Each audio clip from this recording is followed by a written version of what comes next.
Thanks for letting me know. Oh, sure, did you get it? Yeah, it was fun. Off news, there you go. I got it too. Outside. Still never use that.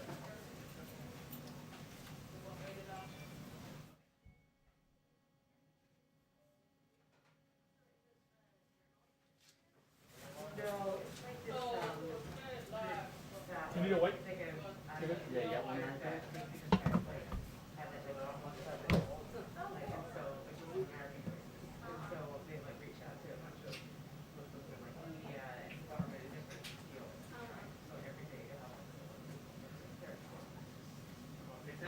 Yeah. So on Thursday, Yeah, it's really nice to do it, I feel like. they're asking me, Obviously, was the president is doing this address in the nation? like, well, this is actually the day, I told them, I was like, I'll do the White House Tuesday and Thursday. And I They're was asking me to stay for your last house and eat one. like, this seems like a good day. But at the second position, I don't know. There, here, Where are you going further? I am off. no Thursday. Okay, well, that's fine. After we do this, I want you to come up with me to the second position and look, if I do it up there, Yeah. I want to look for electricity. We have nothing up there, zero. Zippy, zippy, zippy. I don't know if that position would require one of those things, or, well, each position has that need wall. So that's super exciting, but when we're done, we'll Yeah. have a look. Yeah, I guess they do have that. Everybody has it. God, I wish I hadn't given that thing back for that. 2 minutes for the. When we're done with If they this. have a twist in there, we gotta have the shop send over a cable and a box. The one that says, Food is in fact really good. You got the chicken curry, right? Sure. you good for a couple minutes? Yeah, go for it. I'll watch this while you're. Yeah, so when we're done. Second position. Well, it's either that or they wanted a separate position. Produce one. Flash out Thursday night. Is he me? Yeah. Yeah.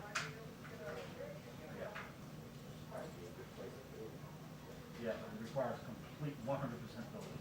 There's nothing, as you know. Nothing, I mean, there's nothing anywhere, actually. You know, pray for good weather. It's gonna be good, yeah. I'm assuming. Dresses it up. Classy. We're talking about this good. Good weather, yeah. On Thursday? Yeah, I gotta have a test before I do surgery. Yeah, we sat surgery from today. Yeah. So, we'll just go look after this is over. So, Yeah, I bet. either be up there or down here, I don't know. You're right about that. There's gotta be power in that box. There's, But you're gonna need a twist. you would, that's what I think, but having not looked at, you're Right. probably right, I'm sure you are. So, All right, we'll look. We'll look.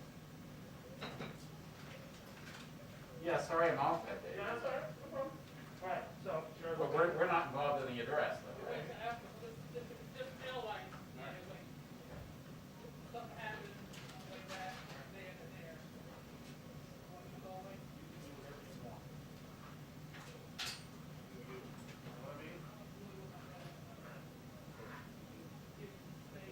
You need a white, Brian?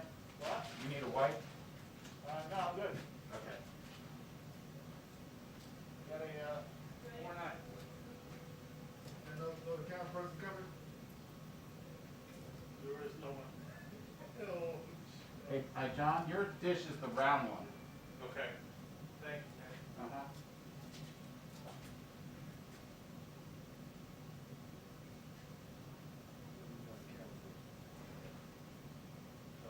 There's nobody on that floor. Nobody equals up. Yeah. Like I said, watch and learn. Watch and learn. Hey, Melissa? You know how to-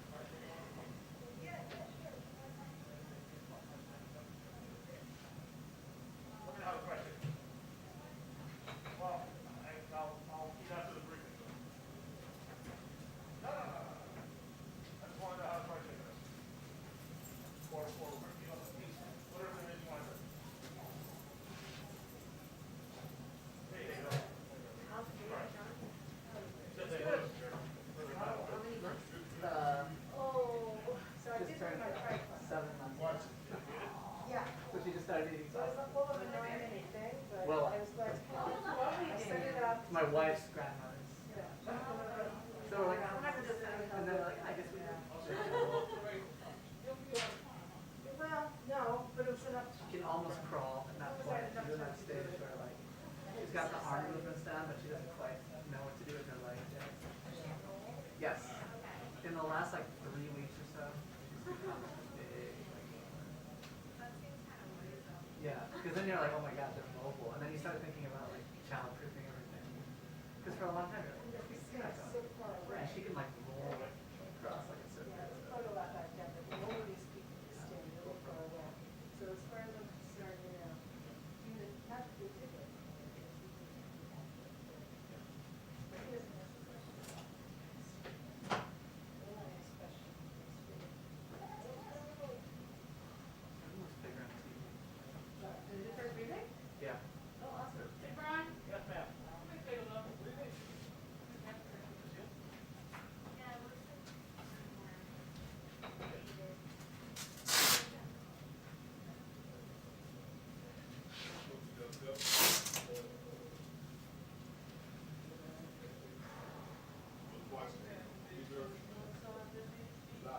Pain in the butt, ain't it? Sucks.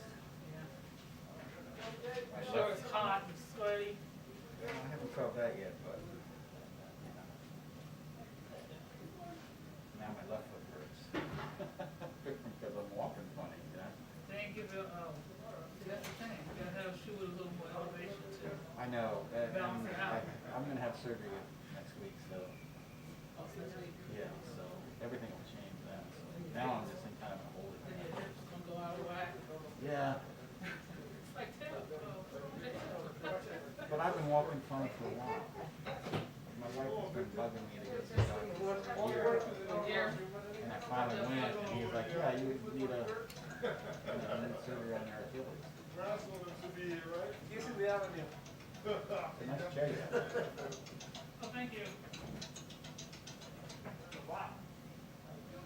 So to update the iPhone, you get people's names and shit now. I'd rather just have the number. So just send them spam immediately. Right. Or whatever. That'll come with that. Even people not in your address? Right, exactly. Really? Yeah. That's the part I don't like. Is that a new phone? Old phone, updated. Apple? An Apple phone? Oh. My, think so I have mine a does 7 Plus. So the 14 point whatever update, Uh-huh. my other one didn't do it. But now it's doing it. My other one just died all of a sudden. Got a call at 2 o'clock, 4 o'clock. Everything else worked, but I couldn't call her. You know, they engineer that into these I devices. know, That's a whole new part of engineering, yeah. is Make sure you engineers, keep buying engineers your that engineer, things to fail at a certain time, like a number of hours. They'll engineer stuff for it. I forget what the name of it is, but it's a specialty. It's like they, people that make these products don't want them to last forever, right? So, especially electronics, they'll like design to, you know. And with technology and updates and, Yeah. and now you're on 5G, you shouldn't. And I'm sure they do it by, you know, updates and shit too. I hate to say it, but I wouldn't be surprised if they program. Because the guy told me my phone ain't gonna work soon. Because everything will be updated and it won't be included in. That's not by accident, Right. By design. by design. In the game. Yeah. I mean, we used to take pride in products lasting forever. Now it's like they're engineering them not. That's all I'm saying, man. That's crazy.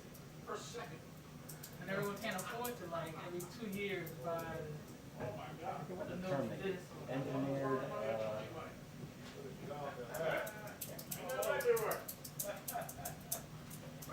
little companies. You need a high school? So we could hold time? Um, Did we see that high school?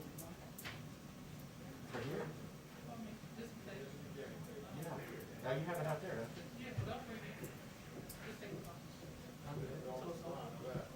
Just in case you need to rest your more. Well, I think Melissa might come and do this eventually, but this thing pushes it back. And also saying it was the White House. We just said in the reporting earlier that Is that the plan? Well, Have her I don't read want you to push or- her, because she just did a travel thing, so. I'll do it, but I'm the driveway guy officially.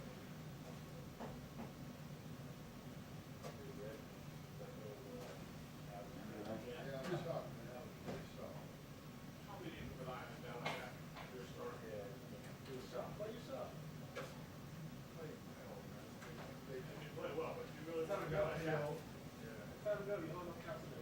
Yeah. It's nice to be a returning quarterback. Well, late like that? No. Yeah, it was next Part of year. you vein. Right. Not the job. No, very much. You got paid. Yeah, you got your money, it's all good. At least sit on the bench. We don't sit on the bench for you. No, we need that space. I got it, man. Yeah, you need that space. Yeah, we need that space. You know, you're going up a seat, you know, at the bottom. Man, football is a business, man. I give a damn football. No loyalty, man. Probably out of that. Maybe the guy can sit down with his hat, baseball hat on clipboard. By all means, do that. Damn, I want him to do it here. No. Yeah, probably, yeah. Yeah, no, we love you, though. You come with us, you get 6 for it. You want to slide through, by all means.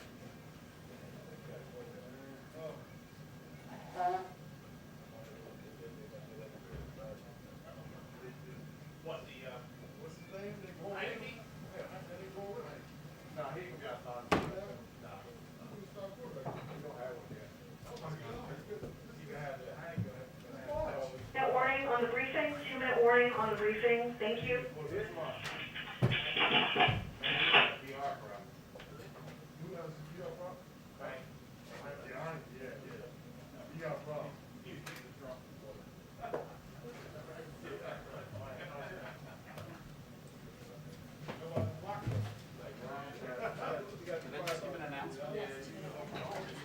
They won't forget. Instead of gonna say,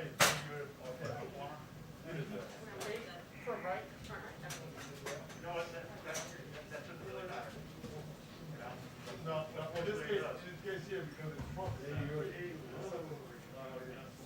you stay much late or on Saturday? Yeah, we stayed till last week. Did you also time to go? Nothing to say. The invitation said specifically 2 till 4. But did you say that not, did you make sure that that's fixed? 6 when I'm there.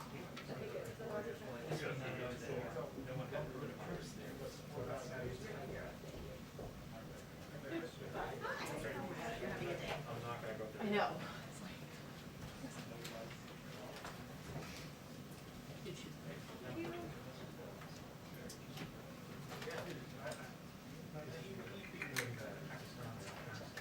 I'm so happy that I don't wear a rope jacket today. I'm so tired of wearing all my winter coats. Yes, pack your toilet outside, girl.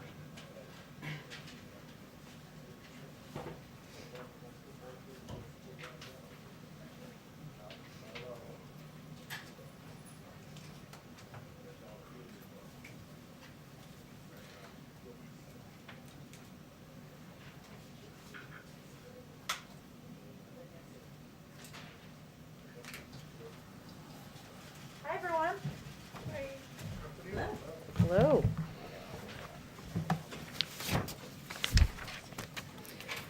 Joining us today is Bharat Ramamurthy, the Deputy Director of the National Economic Council for Financial Reform and Consumer Protection. Bharat was formerly the Managing Director of the Corporate Power Program at the Roosevelt Institute. He also served on the Congressional Oversight Commission for the CARES Act, a position he was appointed to by Senate Majority Leader Chuck Schumer last year. Previously, Brat was the top economic advisor to Senator Elizabeth Warren during her 2020 presidential campaign and senior counsel for banking and economic policy in her Senate office. He will deliver some brief remarks, take a few questions, and thank you so much for joining us.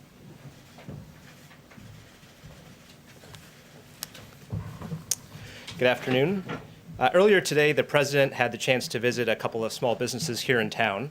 One is a locally owned hardware store that's been around for 150 years. The other, which leases part of the same space, is an urban farm that was founded just 8 years ago. Like other small businesses across the country, these companies help serve their communities. The hardware store sponsors Little League teams and holds events with the Cub Scouts. The urban farm serves hundreds of local households and supplies food for local farmers markets. Unfortunately, a lot of companies like this, with fewer than 20 employees, were left out of previous rounds of small business relief. Too many mom-and-pop businesses and too many minority-owned businesses were left behind, while larger, well-connected businesses got funds quickly. The president and the vice president have made it a top priority to ensure that this round of small business relief is distributed more equitably, and that the companies that may not have gotten relief before have a real shot at getting relief now. So today we want to share some early results of how this administration is already making good on that commitment. On Monday, February 22nd, the president announced important changes to the Paycheck Protection Program, which is the primary small business relief program that the federal government offers. These changes were intended to ensure that mom-and-pop businesses, minority-owned businesses, businesses in rural areas, and other underserved categories of businesses got the help that they needed. These changes included instituting a 14-day period starting on Wednesday, February 24th, during which only businesses with fewer than 20 employees could apply for relief. The idea behind the exclusivity period was to give lenders time to focus on reaching out to smaller businesses, including businesses that may not have that they may not have worked with before, and to make sure that these smaller mom-and-pop shops had time to get their applications in and approved. And at the same time as the president's announcement, the administration launched a whole-of-government effort to let small business owners and lenders know about this opportunity. The Small Business Administration launched a series of conversations reaching thousands of community leaders through webinars every day. White House officials held calls that ended up reaching thousands of small business owners directly, and the administration partnered with Congress to help members spread the word about the changes and conduct outreach with their constituents. So now we're reaching the end of the 2-week exclusivity period, and the results are pretty striking. When comparing the data from the exclusivity period with the 10 days preceding the exclusivity period, we've seen a significant increase in the number of loans to the smallest firms, to minority-owned and women-owned firms, and to first-time PPP participants. Specifically, we've approved more than 300,000 loans for businesses with fewer than 5 employees, and that's a 15% increase compared to the pre-exclusivity period. We've approved nearly 200,000 loans to first-time PPP borrowers, which represents a 25% increase. There's been a 20% increase in loans to minority-owned businesses, and that translates to an additional 1,000 minority-owned businesses accessing relief every single day of the exclusivity period. There's been a 14% increase in loans approved to women-owned businesses, which translates to an additional 600 women-owned businesses accessing relief every day. And there's been a 12% increase in loans approved to businesses in rural areas. But that's not all. On February 22nd, the president also announced several other changes to expand access to PPP, and as of last Friday, the SBA had implemented all of these changes, and we're already starting to see some early momentum from those changes as well. For example, nearly 30,000 loan applications had previously been flagged because the small business owners were delinquent on their federal student loans. We removed that restriction and can now advance those applications. And tens of thousands of new applications have already come in after we increased the amount of relief available to sole proprietors and the self-employed.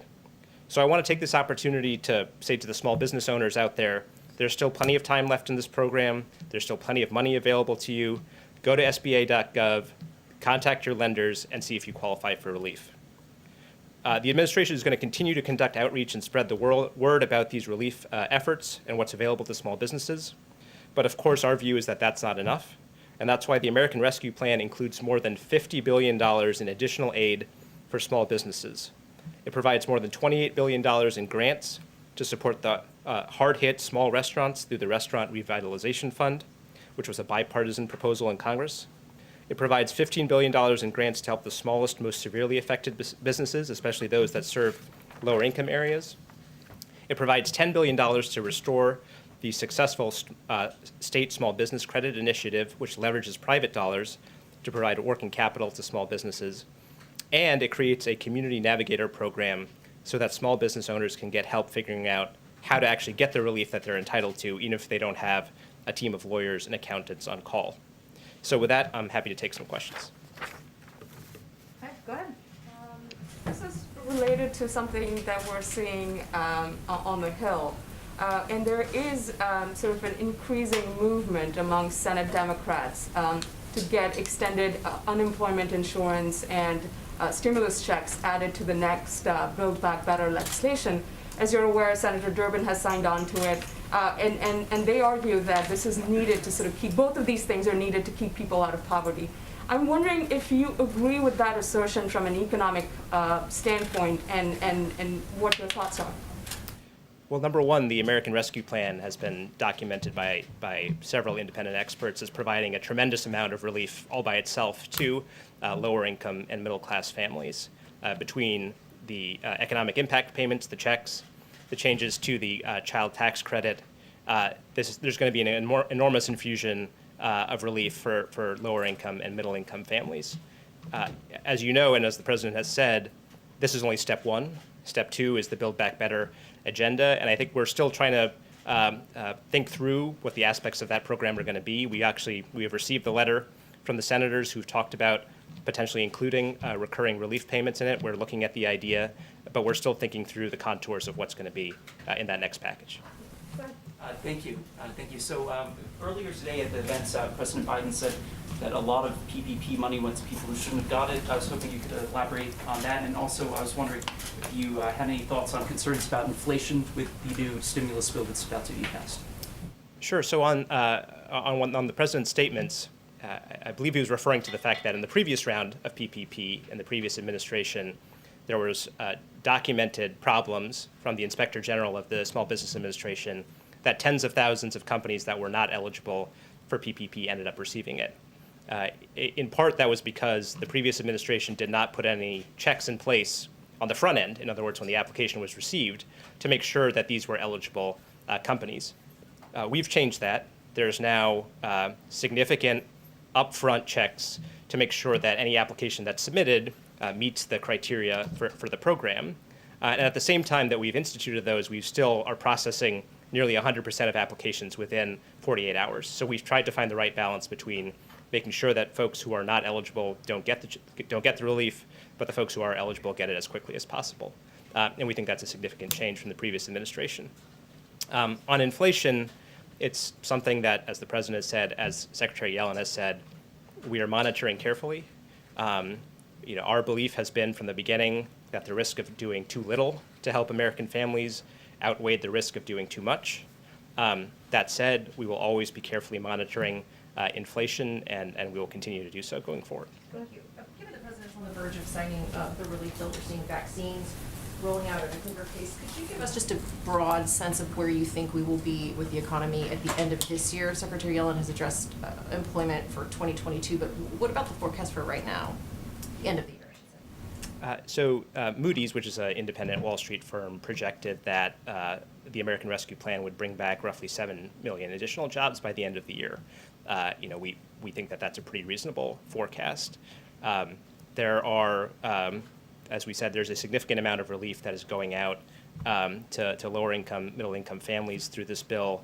As you said, the vaccine rollout is accelerating. Obviously, that in many ways is the key to accelerating the economic recovery. So we're optimistic about that, and there's good, credible, independent experts that suggest that we will be making a big step towards getting these 10 million jobs that we're short back by the end of the year. Amr? Low interest rates have made it possible to finance many of these initiatives. How much debt is too much debt? Well, look, I think the way to look at it is not in terms of necessarily the sheer amount of debt, but what are the payments that you have to make on the debt. And then that's why the interest rates are relevant to this. We are in an extended period of historically low interest rates, and not to get too wonky, but there are some structural factors that would suggest that interest rates are going to remain permanently, or there's pressure keeping them down over the long term. We are carefully monitoring this. The president has made clear that being fiscally responsible is a priority of his. He's also made clear that right now, one of the best things that we can do is deficit finance these investments, because that's what gets the economy moving more quickly, and in the long term, growth helps bring down the debt and deficit levels as well. Okay, last one to Bloomberg. I promise he'll come back. We'd probably let him go soon. Thank you. As the administration considers what elements are going into the Build Back Better plan, some economists have written the White House to ask that a path to citizenship for some undocumented immigrants, including essential workers, be included in that. So can you describe the White House's current thinking on whether to include that provision in the plan? That is a priority of the president's. I think we have not made a decision yet on whether to include or not include that. Honestly, in the short term, we are focused on trying to get the American Rescue Plan into law, and then going out and telling the American people what was in the American Rescue Plan and how it's helping them. We will continue to work on putting together the next step of this, the recovery part of this that the president has previewed, but we're not quite there yet. Thank you so much. Thank you. For joining Thanks, us, everyone. And look forward to having you back in the future. Nope. Okay.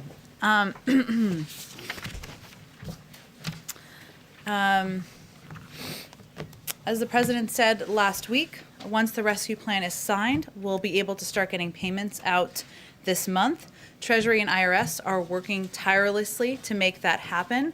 The IRS and Bureau of the Fiscal Service are building on lessons learned from previous rounds to increase the number of households that will get electronic payments, which are substantially faster than checks. And a number of you, and obviously the American people, have asked a lot of good questions about how this process works, so we thought we'd try to answer some of them.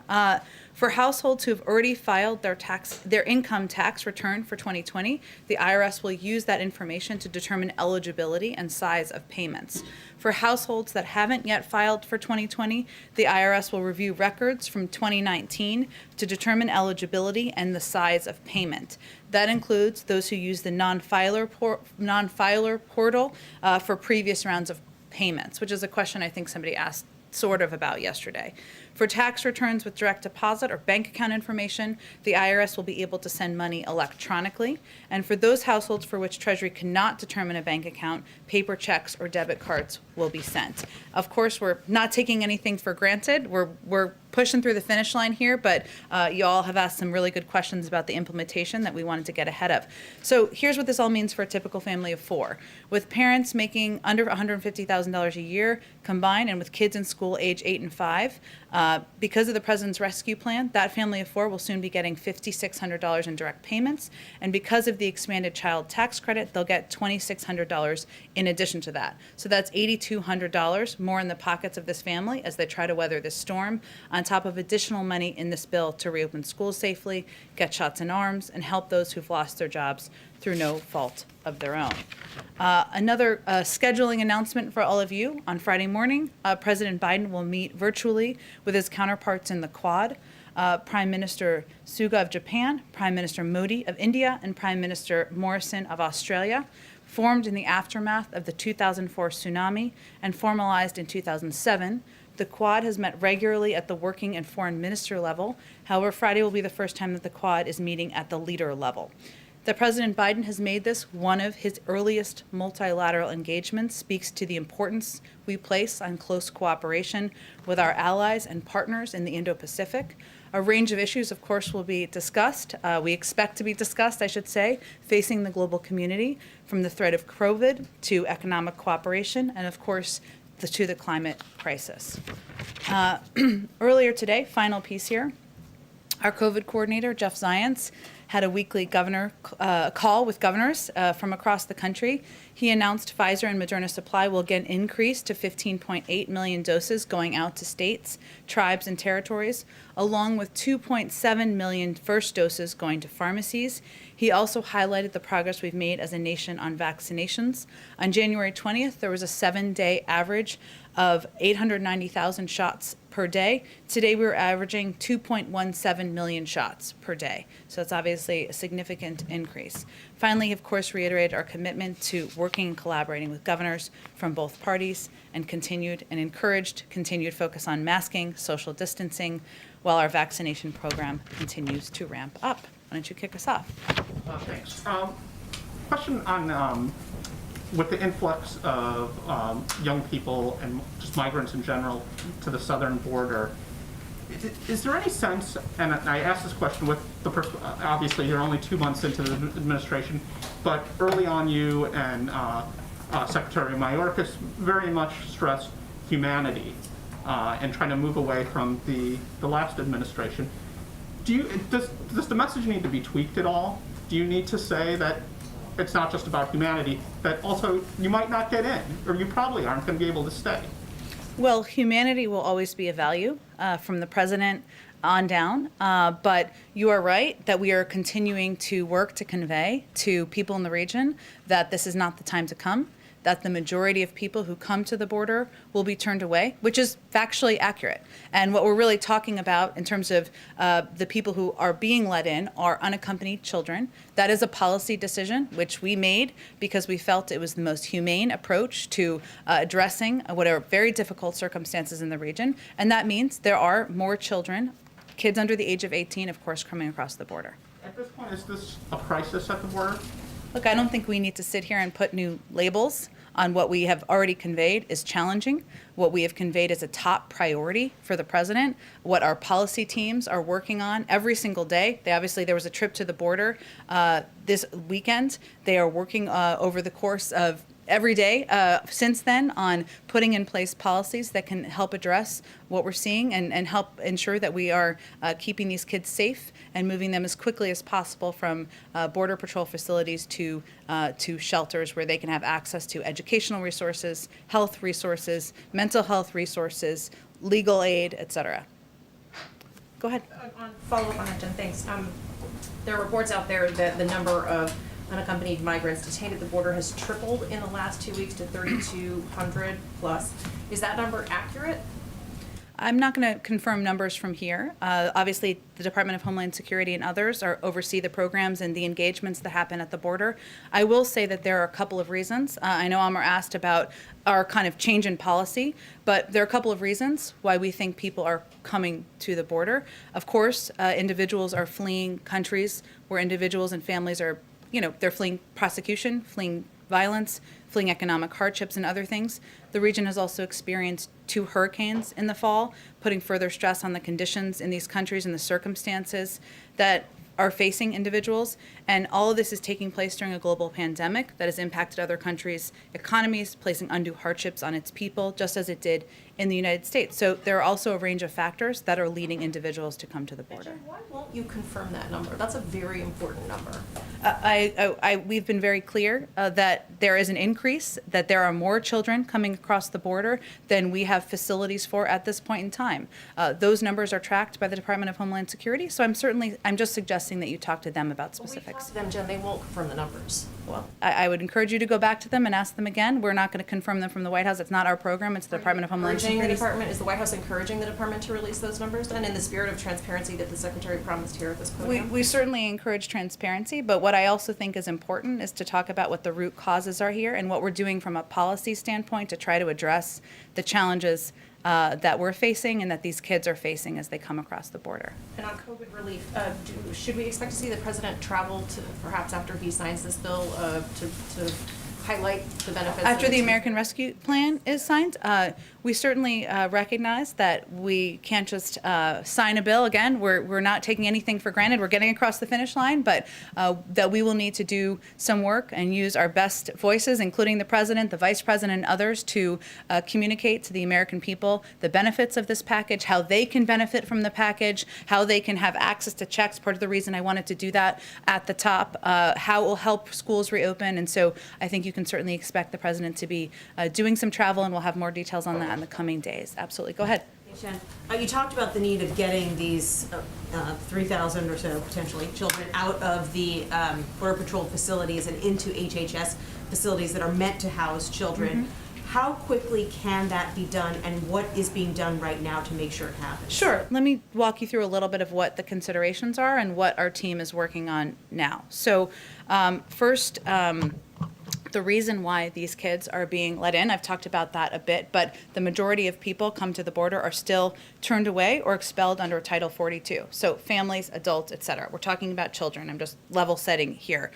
When children are apprehended at the border, they are initially processed, as you've noted, through Customs and Border Patrol facilities, where they are held until they can be sent to HHS shelters, where the children have access to education services, medical and mental health services. We've talked about this a little bit, but just to reiterate, the reason why, one of the challenges we've had is that COVID-19, the pandemic, had initially severely limited the amount of children that could be taken into HHS facilities and the pace at which that could happen. So one of our focuses is on working on seeing how we can address that. That includes looking at additional facilities. It includes, there were some CDC guidelines that were released on Friday, and those guidelines for HHS facilities will allow capacities to be returned to pre-COVID numbers, all while taking other steps like increased ventilation, additional masking, and other measures to continue to keep these children safe. So one of the things we're doing is working to implement these recommendations so that we can ensure there are more kids who can be safely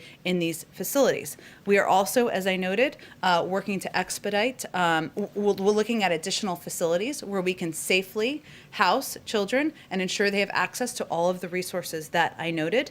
And finally, we're also looking for ways that we can expedite the way that we vet and process families and sponsor host families where these kids can go. Because of course, once they go from CBP facilities, which we are working to expedite that, we don't want them to be in these CBP facilities. We want them to be in shelters as quickly as possible. And then ultimately, we want them to be in families and homes where their applications can be processed. But we are looking to expedite the way that we the way that we vet families and sponsor homes as well.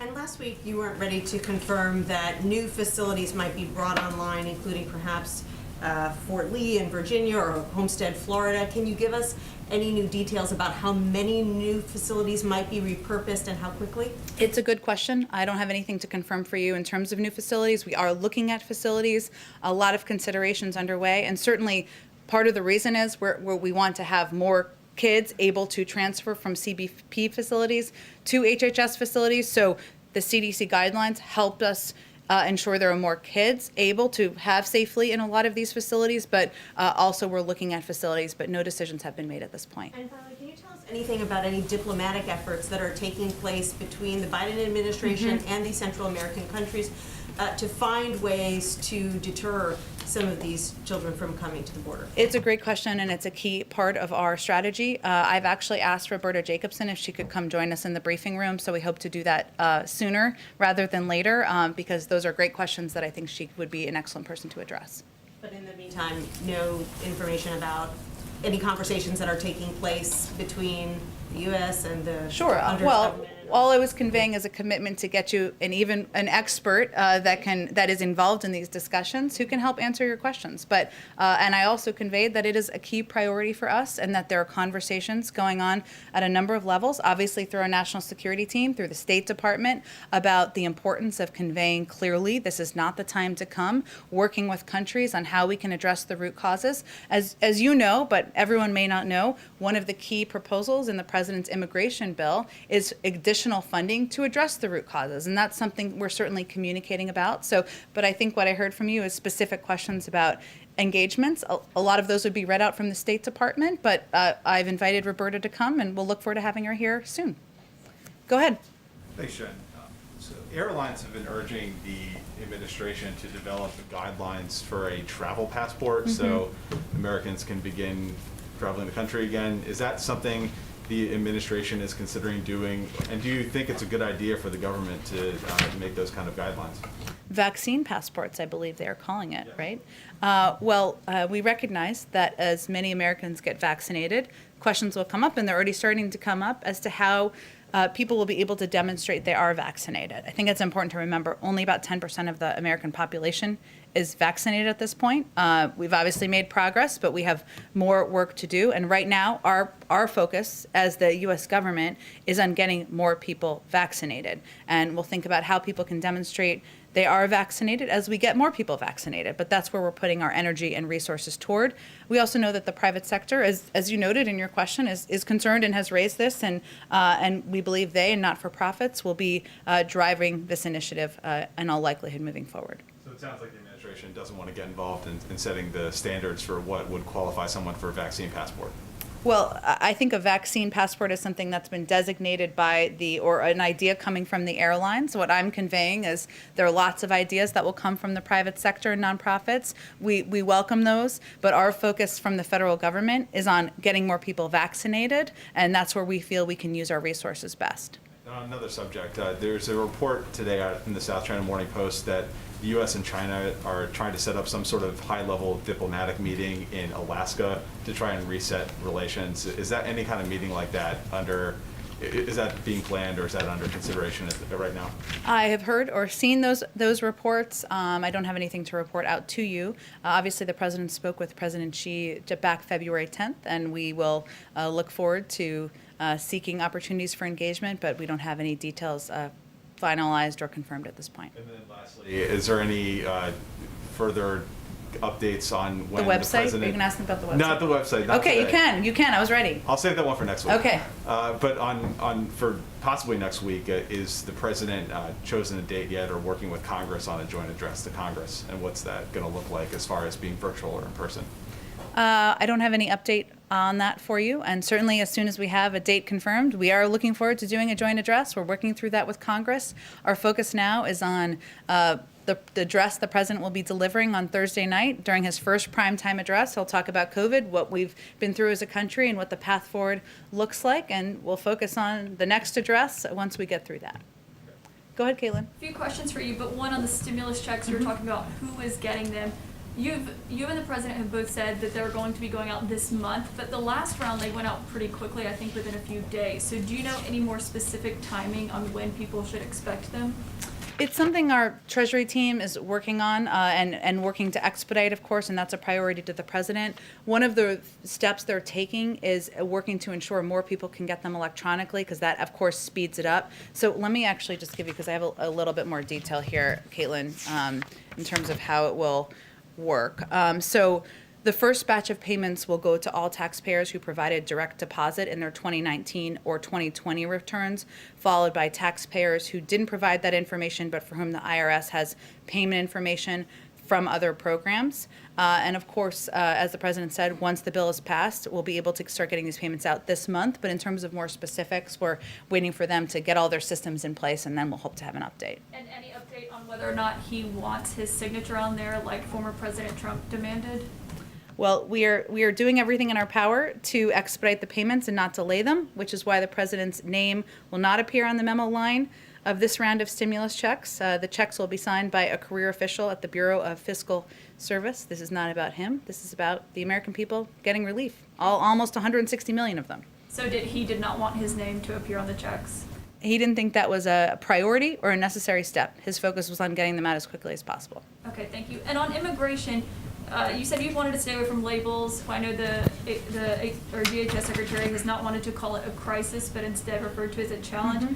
But right now, since it is 3,200 unaccompanied migrant children, according to documents from Monday, that's higher than the peak of the 2019 border crisis when it was around 2,600 then. And at that period, there were kids sleeping on floors. They were overcrowded facilities. So when his delegation traveled there, did they see that? People sleeping on floors and overcrowded facilities? Well, first, one of the reasons is because we have a different policy than the last administration. We're not turning kids away at the border, unaccompanied children. We're also, of course, not ripping them from the arms of their parents. And so we know, and we know there is going to be an increased number of kids coming across the border. There are several steps, as we've talked about a little bit, that we're working to address that. The team, of course, we put out a readout of their meeting. They are going to do a meeting, of course, and give the president a full rundown of what they saw on the ground, a trip that he asked them to take, and I'll let them do that before we have more specifics. And we, of course, are committed to ensuring there's transparency and access for cameras to the facility as well. So So do we have a timeline on that, on when reporters will actually be able to go in and see? Because that was what was so helpful last time, Yeah. showing people what it looked like inside there. So is that going to happen within the next week, or is it going to be pushed further down the road than that? When can cameras actually get inside those facilities? We're committed to doing that. I don't have a timeline for you at this point in time. We want to do it with respect for the privacy of the people staying there, people who are being housed there, but also abiding by COVID protocols. And so we're working through some of those steps. Okay, my last question is, did President Biden agree that the travel restrictions should not be changed for people who are fully vaccinated, like the CDC said The CDC yesterday? guidelines, that was a determination made by the CDC. It wasn't driven by or directed by the White House. And as Dr. Walensky has said, it's just a first step. And as more people are vaccinated, they'll look at ways to ease additional restrictions. But there were some reasons, as she outlined, that travel was not a part of this, according to what the health and medical experts who are working at the CDC determined, which includes the impact of travel. 10% of the population is vaccinated, 90% is not. It still remains, of course, it still is a concerning, there's still a concerning impact of travel on people who are not vaccinated, and also because we are still tracking and looking at the impact of variants. So they will look at all these factors. This, again, was just a first step on guidelines, as she has said, and I'm sure they'll look at a range of factors, as they've committed to, as more people in the country are vaccinated. Go ahead. Thanks, Jen. A couple questions. To follow up on the border, why has this administration been so reluctant to call it a crisis with a huge uptick in the number of migrants being detained, including thousands of children? If that doesn't qualify as a crisis, what does? Well, because we think that it's most important to explain the substantive policy of what's happening, what the root causes are of why these kids are coming, and what we're doing to try to solve what is a very challenging circumstance at the border. And that's the information the American people are looking for. So that's what we're working to provide. On a different note, can you clarify for us what happened with the president's dogs? There's some reports that one of them was involved in a biting incident. Can you clarify exactly what happened? Sure. Champion Major, the president and first lady's dogs, members of the family, are still getting acclimated and accustomed to their new surroundings and new people. And on Monday, the first family's younger dog, Major, was surprised by an unfamiliar person and reacted in a way that resulted in a minor injury to the individual, which was handled by the White House Medical Unit with no further treatment needed.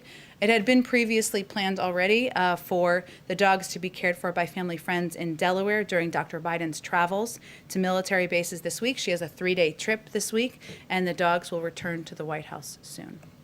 Go ahead, Sabrina. Thank you, Jen. 2 questions for you. First off, House Democrats are preparing to bring back earmarks as part of an effort to build support for infrastructure legislation. Does President Biden support the return of earmarks, and are there specific restrictions that he would seek to prevent the kind of abuse that has occurred in the past? Sure. Well, we don't have an infrastructure bill yet. Don't even know that it will be an infrastructure bill. And in terms of what it will look like and what the negotiations will require, we are happy to have that conversation when it's appropriate. But right now, we're focused on the American Rescue Plan, so we're not going to get ahead of the legislative strategy for a future bill. Biden's position on earmarks more broadly? I don't think anything has changed about his position. He obviously was in Congress for 36 years, but in terms of what it will look like or what restrictions would be on a new package, I'm sure he'll hear from and we're eager to listen to members of both parties and about their views on this issue, and we'll certainly factor it in as we put together a new his next step in the Build Back Better agenda. Thank you. The second question, the Indian government has threatened to jail employees at Facebook and Twitter if they do not comply with the government's data requests or requests that they take down accounts associated with these farmers' protests that have been ongoing for months now. What is the administration's view of a foreign government threatening to jail employees at U.S. companies? Well, certainly we believe in freedom of speech, freedom of press, freedom of expression, and it is a concern that the president and others at the highest level raise at every opportunity, even with allies, with adversaries, but in terms of specific conversations about this, I expect the State Department would be closest to those engagements. Go ahead, Karen. Some questions on the CDC guidelines yesterday. It was obviously very big news for families. Yes. But the message that we heard from officials was all about families. And we didn't hear anything about school reopening tied to these guidelines. If vaccinated grandparents can be with their unvaccinated children without masks, how do you apply that same standard to schools? Well, these guidelines were, I don't want to get over my skis here as a I am not a doctor, but these guidelines were very specific to what recommendations made for people's homes, right? So Karen, you and your husband and your kids can engage with and have dinner with your neighbors when everybody's vaccinated. That is certainly a positive step forward for many, many, many Americans. These were not guidelines for a workplace, whether it is the White House or a business or a school. There were guidelines provided, of course, for schools. And I think the CDC sees it as imperative that they take different circumstances with different, looking at the very specific engagements, the number of people, the risks as they factor in what guidelines they're going to put forward. Guidelines as more people get vaccinated then applied to schools or applied to workplaces with these same standards? Well, they will continue to review. As Dr. Walensky has said, as more people are vaccinated, there's a greater opportunity to make recommendations that will allow people to spend time together, to hug grandparents, cousins, teachers, and certainly that's all of our hope. But they look at all the factors, including the impact of variants, as she talked about when she rolled this out, and make recommendations based on how to keep the public safe. And there is a concern that has been raised by all of our medical experts about not taking our foot off the gas here. We are close, relatively so, given the last year we've been through, and they put out these guidelines because they feel comfortable that about the data they have as it relates to vaccinated individuals. But of course, they need to continue to analyze data, look at health and medical advice, talk to the doctors at the CDC before they make additional recommendations. If he's vaccinated, how will he change his behavior based on these guidelines? Will he see grandkids more? Will he see family in a different way than he was doing before these guidelines came out? Of course, the president abides by the CDC guidelines, as no one would be expected to hear. But he also believes he needs to be a model for the American people and all citizens. This is a great question. I haven't talked to him about how it will impact him personally in that way. I'm happy to venture to do that, or all of you could ask him next time you have the opportunity. But I noted that, and this was a good question someone asked, I think, over the last 24 hours about how it impacts us here. And, the White House is a place of work, right? It is not a private home, and so we will continue to wear masks. We will continue to be tested. We will continue to socially distance until our health and medical experts tell us otherwise. Go ahead in the back. Thank you, Jen. So 2 follow-ups, and then a couple of questions. First, the follow-ups about the Quad virtual meeting. Can we see this as a prelude to re-engaging the TPP? I wouldn't see it as a direct connection to that. No, this is an opportunity to engage at a engage at a high level. At an even higher level than has been done in the past with key partners to the United States. Japan, Australia, they're key partners to the and India, sorry. They're key partners to the United States. There's a range of issues to discuss and work together on, whether it's addressing the climate crisis, whether it's working together to address the global pandemic, or of course economic cooperation, but I wouldn't see it through those prisms. The president has been clear about his commitment to rebuilding the middle class and looking at any trade engagement through that prism. Okay, thank you. As for Jordan's story, question about the South China Morning Post eventual discussion in Anchorage, I have my colleague from Kyoto News, the Japanese news agency, is asking how will the Biden, more broadly, how will the Biden administration plan to engage with the Chinese? Are direct talks under consideration? Direct talks with the Chinese? Well, I mean, the president has spoken with President Xi already. So, of course, we remain engaged directly at a range of levels, and that will continue. Like a summit type of event? I'm not here to predict a summit. Of course, there'll be a range of engagements that the president and his national security team will have with China and other countries in the region in the months and years ahead. But we are directly engaged. There are a range of issues we, of course, have talked with the Chinese about through those engagements. We don't hold back about our concerns, but we also look for opportunities to work together. Jen, just a week, actually 8 days precisely before the president entered the White House, the previous administration and put Cuba back on the list of state sponsors of terrorism. Does the president share this view? Well, we've talked about this a little bit in here before, and nothing's really changed, but I'm happy to reiterate our policy.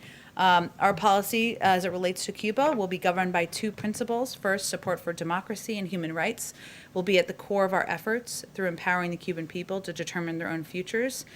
Second, Americans, especially Cuban Americans, are the best ambassadors for freedom and prosperity in Cuba. A Cuba policy shift is not currently among President Biden's top priorities, but we are committed to making human rights a core pillar of our U.S. policy, and we're committed to carefully reviewing policy decisions made in the prior administration, including the decision to designate Cuba as a state sponsor of terrorism. Very, very last question, Sure. I promise. Go ahead. Okay? It's about the border. Okay. You keep repeating, this is not the time to come.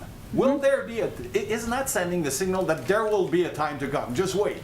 Well, first, to be clear, even these unaccompanied children who come across the border, who we've talked about, we want to keep safe. We want to ensure they are in shelters where there is access to educational services, legal services, health services. We want to ensure that they are then quickly moved to vetted families or sponsor homes. Many of them don't stay because they go through the process of having their applications reviewed. We just want to keep them safe because they are kids under the age of 18.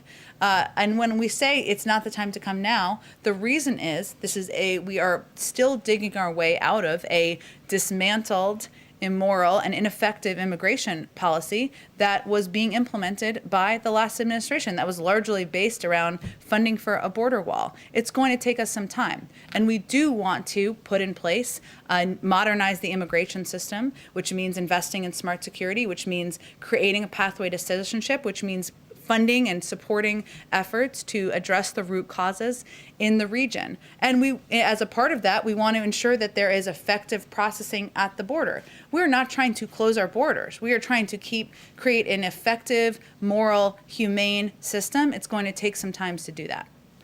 Go ahead. Thank you, Jen. I'd like to ask about three things, if that's okay. The dogs, immigration, and then Governor Cuomo. Another dogs question. Okay, go ahead. I'd like to follow just a quick clarification Sure. on the dogs. Okay. Can you confirm that it was a Secret Service member who was bitten, and can you also reassure the public that Major Biden will not be euthanized as a result of this? Well, certainly Major Biden is a member of the family, so I can assure you that. I don't have any more details on the individual. I would encourage you to ask the Secret Service, but I'm not going to have any more details other than that.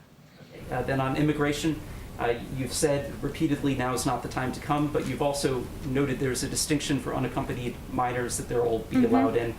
I want to revisit something the Secretary Mayorkas said last week. He said that, quote, loving parents, end quote, we're sending 9-year-old children alone. Of course, there's frequently physical and sexual abuse for migrants in transit and also in U.S. custody. So I was hoping to drill down on the messaging there. Do you think it's important to send the message to children, unaccompanied children, that now is not the time to come, and to their parents that it's not a, quote, loving act to send them? I think it's imperative that we send the message that this is a dangerous journey. Children don't make it. They experience very difficult circumstances on the journey. Now, the circumstances in a lot of these countries is such that the parents feel that taking that risk is better than the circumstances they're living through. But we are very clear about this message in the region, that this is not the time to come, that this is a dangerous journey, that we, of course, are focused on modernizing our immigration system and making it a system that can better process people at the border, make it more humane. We are going to abide by our laws and continue to implement those laws, but I can assure you that message is being sent clearly in the region. So now is not the time to come for children as well? Correct. Okay, and for the Governor Cuomo question, you've been asked this many times about the sexual harassment allegations against him. And I just wanted to confirm that you have spoken with both President Biden and Vice President Harris about the allegations.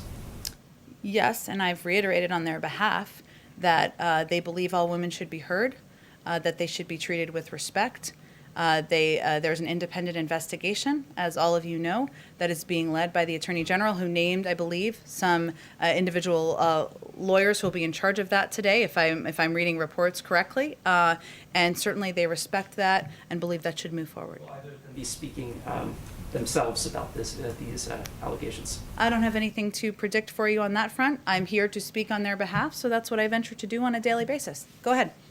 Before I start my actual questions, we heard a lot about dogs. We were promised a White House cat. What happened to that? Where is the cat? Today's a good day for the cat. I don't have any update on the cat. We know the cat will break the internet, but I don't have any update on its status. Okay. And has the president now ruled out nominating Shalanda Young for OMB director? Is she deputy for keeps? And he said Neera Tanden would have a job in the administration.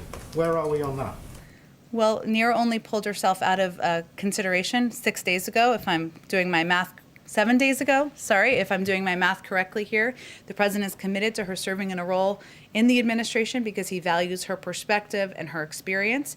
In terms of Shalanda Young, no, we have not made it, the president has not made a decision about who he will nominate. He thinks so highly of her that he nominated her to serve as deputy director of OMB, which is an enormous job in the administration. And once she's confirmed, she will serve as acting director of OMB, but I don't have any updates on the timeline or decision-making for the nominee. And people in the running for some of the ambassadorships have been told that Bob Iger has got the gig in London. Are you able to make an announcement today? Well, they would be incorrect, given the president hasn't made any decisions about any ambassadorial roles. Go ahead.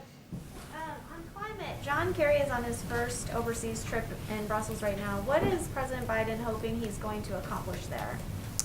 Well, the president asked John, former Secretary of State, my former boss, to serve in this role because he knows about his, he's very familiar with his personal commitment to addressing the climate crisis, not just domestically, but of course internationally, which is the role that former Secretary Kerry is playing. This is an opportunity for him to engage directly now that we've officially rejoined the Paris Climate Agreement, to have discussions with counterparts, with officials that the former secretary knows well from his experience as Secretary of State and working on these issues for many decades. And I'm sure that he will be reporting back to the president when he returns. And Kerry mentioned in his remarks that he wants to raise the ambition of the initial Paris Agreement. How much more ambitious than that agreement is the administration willing to go? And is there a timeline for when you guys are going to announce the 2030 emissions targets? It's a great question. I think we'll wait for the secretary to return from his trip, and I'm sure he'll have a conversation with, of course, both Gina McCarthy, the president, the vice president, and others about what his recommendations are and what there's an appetite for out there in the global community, but I don't have any predictions for you at this point in time. Great. Go ahead in the back. Hey, Jen. Joe Cleo with News Nation. Yes. Hi. First time here, right? Yes, Welcome. yes. I'm a newbie as well. Good. There you go. So on the American Rescue Plan, there are two far-reaching measures. I think the child tax credit, which you've mentioned, and the Affordable Care Act subsidies that are both now temporary measures. There are some calls on the Hill to make them more permanent. Is President Biden interested in working with Congress to make them more permanent? And if you could please address some of the criticism that those two measures specifically have been getting, that they are not in any way related to COVID relief or stimulus directly. Well, I would say if you're a family with kids, then the notion that the child tax credit is unrelated to the economy is an absurd notion. So I don't know who the critics are, but I would be surprised if they had small children. I would say the president had talked about making the child tax credit permanent during the campaign. He certainly is open to continuing to look for avenues to do exactly that. He believes that benefits like the $3,000 child tax credit that is included in this package are benefits that help address what he and the vice president feel is a crisis, which is the large number of women who are leaving the workforce and have left the workforce since the pandemic started. So he will certainly continue to look for avenues on that. What was the other piece? I'm sorry, you asked about the other one?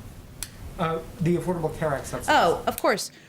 Look, I think one of the things the president is committed to, has talked about on the campaign, I should say, when he ran, was strengthening access to affordable and accessible health care. So one of the things we did was we reopened the period of time where people could apply to get access to the benefits from the Affordable Care Act. We've seen a huge influx of people who were not previously covered with health insurance do that, and he will certainly continue to look for ways to reduce the cost of health insurance, to look for ways to expand it, to make it more accessible, and certainly having lived through a pandemic, the need for greater access to affordable health care is pretty front and center for him and others in the administration. Sabrina. Sure. Go ahead. Biden has spoken often about the need for a two-step rescue and recovery approach to the economy. He's held many meetings on infrastructure and said the recovery plan would focus on infrastructure, manufacturing, and other issues. Were you saying that you're not sure there's going to be an infrastructure bill when I asked about earmarks? Well, no decision has been made yet internally about, look, the president has not made a secret about what is in his Build Back Better agenda. He talked about it on the campaign trail. Infrastructure is a part of that, and it's something he's had a long commitment to. He's also had a long commitment to investing in caregiving, to doing investing in our manufacturing sector, to doing something about our tax system. So there are a lot of components of his Build Back Better agenda. What I'm conveying is we're still in a policy process internally about what the next part of his agenda will look like and what the format, the size, the order will look like. So that's all I was conveying, but certainly infrastructure is one of the areas where he feels there's opportunity for bipartisan support and for Democrats and Republicans to work together. Go ahead. If I could follow up on that too. The president made overtures to Republicans when it came to COVID relief, inviting many of them to the White House, and at this point you have 0 Republicans in the House or Senate voting for this package. Is there going to be a similar effort to try to get Republicans on board if the next agenda item is an infrastructure package? Well, he's already had 2 bipartisan meetings on infrastructure to date as he's looking to gather ideas and hear from Democrats and Republicans about how they feel we can continue to work together and rebuild the economy. I would say that while we don't expect or did not receive, I should say, to date, Republican votes for the American Rescue Plan, the Republicans in D.C. living in the zip code seem to be outliers in the country, given the majority of people in the country, the majority of Republicans support this package. So maybe it's a moment of self-reflection, but the president will continue to leave the door open to work with Republicans on his agenda moving forward. Go ahead. Another process question on Build Back Better, okay. Which is, I know it's early days, but is the White House committed to getting bipartisan support for an infrastructure package, or would you rule out at this stage of moving that through reconciliation like you guys did the American Rescue Plan? Well, the president's preference is certainly to work together in a bipartisan manner. That's part of why he's had 2 bipartisan meetings on infrastructure in the Oval Office. But we haven't made a determination about what's next in his agenda, and certainly we're not going to take that off the table in terms of paths forward that Congress may choose. Go ahead.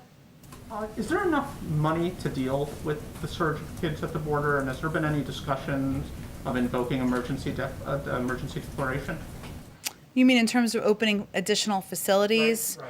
Right. It's a good question. I'm happy to talk to our immigration team and see if that's part of the structural issue. It may, as I understand it, part of the issue is finding appropriate facilities and determining what process steps can be taken to expedite the processing. But I'm happy to talk to them about that and get an answer back to you. Go ahead. An infrastructure bill package. There was a bipartisan push last year to knock down the payment of the top paid federal employee, the CEO of the Tennessee Valley Authority, who reportedly earned $15 million last year in compensation. There are Democrats in Congress who support this. The former president supported this. Some conservatives do. Does the Biden administration believe that an infrastructure bill should slash this $15 million compensation for a federal I employee? appreciate the opportunity. The president believes everyone should pay their fair share, but we don't have a bill that actually exists, so we're not going to talk about what components would be a part of it or not at this point in time. Go ahead. Well, at the risk of asking you what is one of the components in this hypothetical bill, a question from somebody who can't be here today, Andrew Feinberg. President Biden has repeatedly spoken of both the need to upgrade the nation's transport infrastructure and his desire for the US to become a leader in zero-emission vehicles. So since the Federal Highway Trust Fund is funded by taxes on gas and diesel fuel, which obviously wouldn't be collected from zero-emission vehicles, does that mean the President will insist that any infrastructure bill will include a new funding source for it? I just am not going to get ahead of a bill that has not been designed, formalized, finalized, packaged in terms of size, scope, or timeline at this point in time. Oh. Okay, thank you everyone. Have a great afternoon.